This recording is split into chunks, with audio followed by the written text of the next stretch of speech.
Hey guys, and welcome back to Bujji and Bujjulu, and this is part 2 in chai bread. And చూస్తారు కదండి, tea అయితే మనం ready అయిపోతుంది. ఇక్కడైతే ఇంకా మనకు కావాల్సిన షుగర్, టీ పొడి అండ్ ఇలాచి అయితే వేసేసుకున్నాము. అండ్ టీ అయితే ఇంకా బాగా మరుగుతుందండి.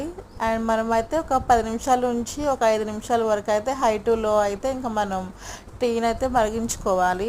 అండ్ టీ అయితే రెడీ అయిపోయింది. నేనైతే ఇంకా ఆఫ్ చేసేస్తున్నాను టీ కూడా. అండ్ టీని అయితే ఇంక మనం ఫిల్టర్ చేసేసుకోవాలి, మీన్స్ టీ వడగట్టుకోవాలి. తర్వాత అయితే నేను చేస్తుంది నా ఒక్కదానికే కాబట్టి నేను చాలా చాలా తక్కువ పెట్టినాను అనమాట టీ. ఎందుకంటే నా మీద కన్నా నా వంటల మీద చాలా నమ్మకం అనమాట మా డాడీకి మా తమ్ముడికి. ఎందుకంటే ఫస్ట్ నువ్వు తిన్నాక బాగుంటే మాకు మేము తింటాం, లేదు తినము అని చెప్తారు. మా తమ్ముడు మరీ అసలు నేను తిన చూసి అమ్మ నేను తినను అమ్మాయిలాంటిది అని ముందే చెప్పేస్తున్నాడు. అండ్ మా డాడీ అయితే ఇంకా నా కోసం మీన్స్ కాదనలేక తింటాడు అనమాట మా డాడీ అయితే. ఇంకా మా తమ్ముడు అది కూడా తినడం అనుకో.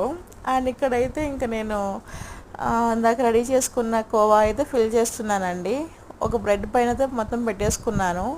మిక్సీ పెట్టుకుంటే బ్రెడ్ మొత్తం అవుతుంది. సో నేను మిక్సీ అయితే ఏం పట్టలేదు దాన్ని, ఎందుకంటే అలానే బాగుంటుందమ్మా అనుకుని.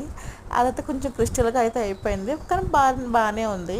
దానిపైన అయితే ఇంకో బ్రెడ్ పెట్టేసుకుని అయితే ఇంకా మనం టీ ఆర్ చాయ్ పెట్టుకున్నాం కదండి, అదైతే ఇంకా పోర్ చేసేసుకుందాము. దాని మీద వేసేసుకున్నాకైతే ఇంకా చూస్తాక ఎలాగైతే ఉంది.